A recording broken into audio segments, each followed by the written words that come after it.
हो गया, मंत्र का मिलान किया, वही तो हम वहां से वृंदावन से लेके आए थे, वो तो यही मंत्र है। तब तो पग गए और लपटाए। स्वामी चतुर्भुजदास जी पूरी तरह से विनयावनत हो गए सेवक जी महाराज के और उनके चरणों में पड़ गए बिल्कुल। उसी समय सेवक वाणी का प्रस्फुटन हुआ और जैसे ही सेवक वाणी का दर्शन किया तो चतुर्भुजदास जी से रहा ही नहीं गया।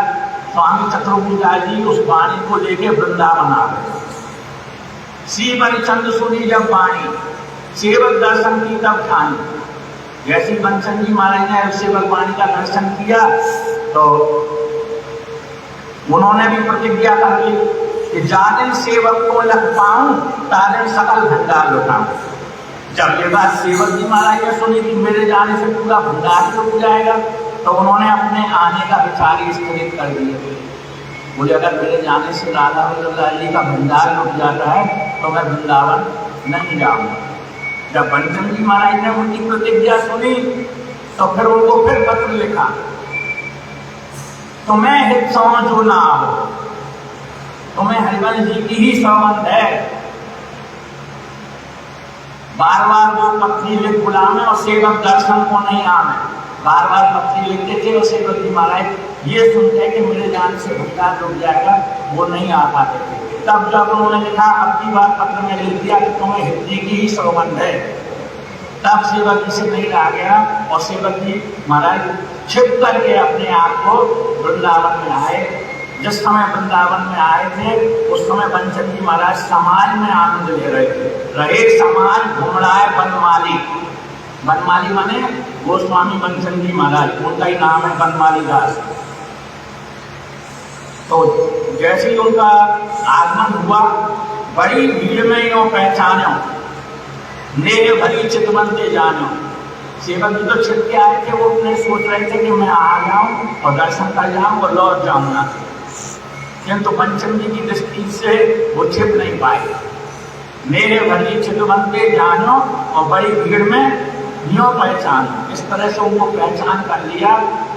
क्यों ऐसा किया बंचन जी महाराज ने और आज्ञा दी कि आज से हिंदी की वाणी और सेवक वाणी एक संग लिखी जाए।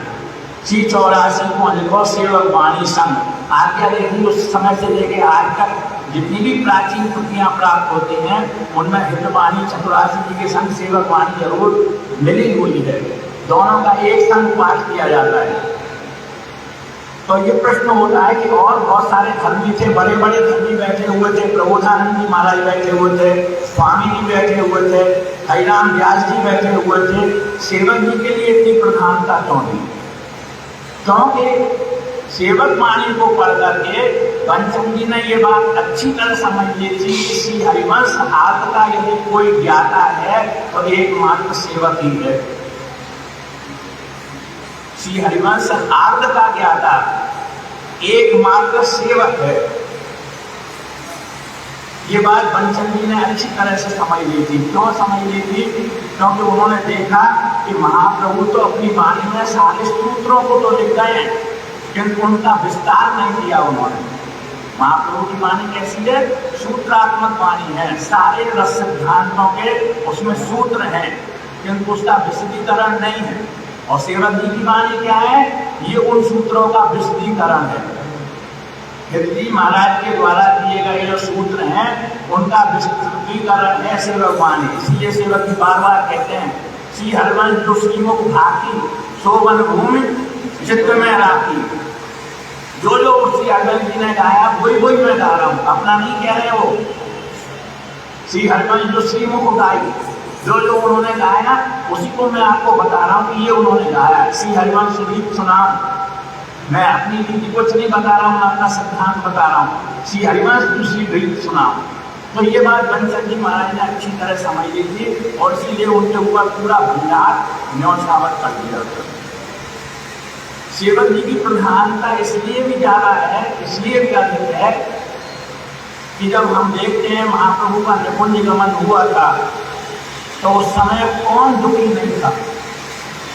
जिस समय श्री हरिवंश महाप्रभु का निकुंज गमन हुआ था तो उस समय वृंदावन में कौन दुखी नहीं था। बंचन जी बैठे थे, कृष्ण चंद्र जी बैठे थे, गोपीनाथ जी भी बैठे थे, और जितने ही रसिक हैं, प्रभुदानंद जी थे, स्वामी जी थे, व्यास जी थे, सब दुखी में खड़े हुए थे। पूरा योगो वृंदावन की लता लता ही दुखी थी। व्यास जी तो इतने दुखी हुए कि उन्होंने बाहर निकलना ही छोड़ दिया और एक कोठरी में बंद होकर के भीतर से सादा चला दिया। और उस समय उनकी पंचरचना हुई, रस रसकन को आता वीरवंश जी को काफी चली है बात पूरा लावे लावे वचन सुनावे क्या भद्रचना काफे हुई है संसार बड़ो अभाग अनन्य सभा को उठी और काटूंगा। व्यास एक कुल कुल बंधु कुलगन झूठा था। इस तरह से अपना उन्होंने भारतीय जो वेदना थी वो पद के माध्यम से प्रकट की। किंतु बताना ये है कि किंतु महाप्रभु प्रकट नहीं हुए। इन सबके दुख को देखकर कि महाप्रभु प्रकट नहीं हुए। कौन के लिए प्रकट हुए? अरे बोल तो दो जोर से। सेवक जी के लिए प्रकट हुए। अपनी प्रगति में हुए, अपनी सारी जो रस संपत्ति थी वो लुटा